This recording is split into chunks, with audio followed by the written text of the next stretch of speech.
Yun nga, after nitong Sunday, punta ka sa Thailand for the SEA Games. Paano ka ba nakuha ng SBP para maglaro sa 3x3? Paano nakuha?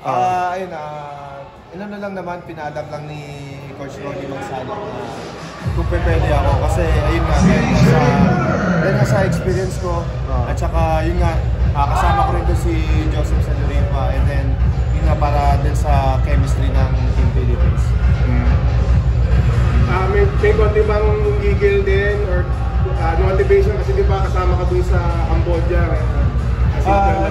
Siyempre naman, akala ko nga actually akala ko hindi na ako magkakaroon ng chance na makalaro, and lalo surprise na Coach Ronnie called me and texted me na ayun kung gusto ko daw ba maglaro, and ayun, so binigyan ko yung chance na yun kasi talagang kailangan natin talagang makabawi doon kasi sa totoo lang yung 2023 SEA Games hindi natin deserve yung silver na yun so para sa amin gold talaga, and this coming 33rd SEA Games talagang gagawin namin yung lahat para makuha yun. Wala ka namang miss na game sa Magnolia? Actually wala naman, sobrang thankful nga ako and sobrang blessed kasi makakalaro pa ako. Today nakalaro ako, and then Sunday makakalaro ako, tapos makakabalik ako ng December 12, and then sa 13 lilipad yung team sa Bahrain sa for Rainer siya. Ang mamimiss ko lang talaga yung practice, pero may basbas naman yung ni Boss Al, ni Bob Jason, tsaka ni Coach L.A. Pero nag-training na kayo nila? Araw-araw nagta-twice a day practice ako, and then sobrang thankful din kasi yung oras namin sa Magnolia at saka oras ng practice sa Gilas hindi okay naman. Teammate mo din si John Ray, yung MVP ng UAP. So, nakita mo sa laro niya? Sobrang galing ng bata, wala akong masasabi. Ako, professional na ako, pero yung laro ng bata, I think he's ready.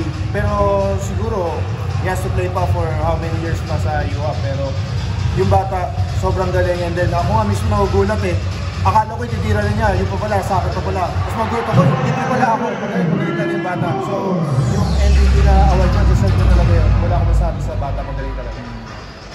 Si Ange? Si Ange, sobrang laking bagay. Ange is very vocal sa practice and showing his leadership, showing his being a champion sa Ateneo. So, kailangan natin yun sa Gilas DX3, yung experience niya sa pagiging leader. So, ayun, yun yung magandang ni Ange kasi yung leadership niya rin, and then yung pagiging go hard niya sa practice, and yun, ready siya. Kahit may nararamdaman siya, ready siya. Hindi ka naman binalawang sa 3x3? Actually, nung unang linggo, sobrang hingal ako, and then after 1 week, sobrang okay na kaagad, and then pumayat nga ako sobrang laki nga ng pinayat ko kasi syempre, iba yung game weight ng 3x3 at saka iba yung game weight ng 5-on-5, and actually, mas nagustuhan ko kasi ngayon medyo mas light yung galaw ko kasi yun nga, laki nga ng binawas ko. Maganda nga rin laro mo kanina. Yun nga, I'm just being ready lang, and I know how many games na hindi ako nagagamit, but ganun talaga being professional, ganun talaga. And sinasabi ko sa sarili ko, basta tawagin ako nito ni Coach L.A., I'll be ready. May din na ba kayo sa mga kalaban nyo? Siyempre, baka Thailandang kalaban nyo. Actually, Vietnam and Malaysia and Indonesia, dark horse siya mga yan. So, hindi natin pwede take sila lightly. So, ayun, tsaka yung Thailand, and host sila dyan.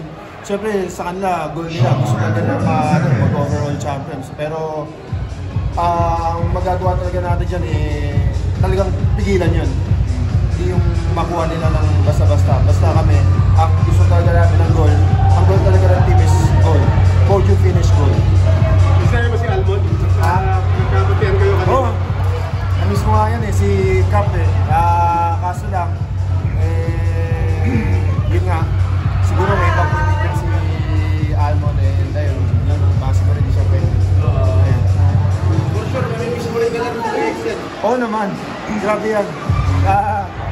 Ibang klaseng kalaban yan, pero masarap kasama yan. Kaya kung kinakabahan ka, bigay mo na sa kanya yung bola, siya na bahala.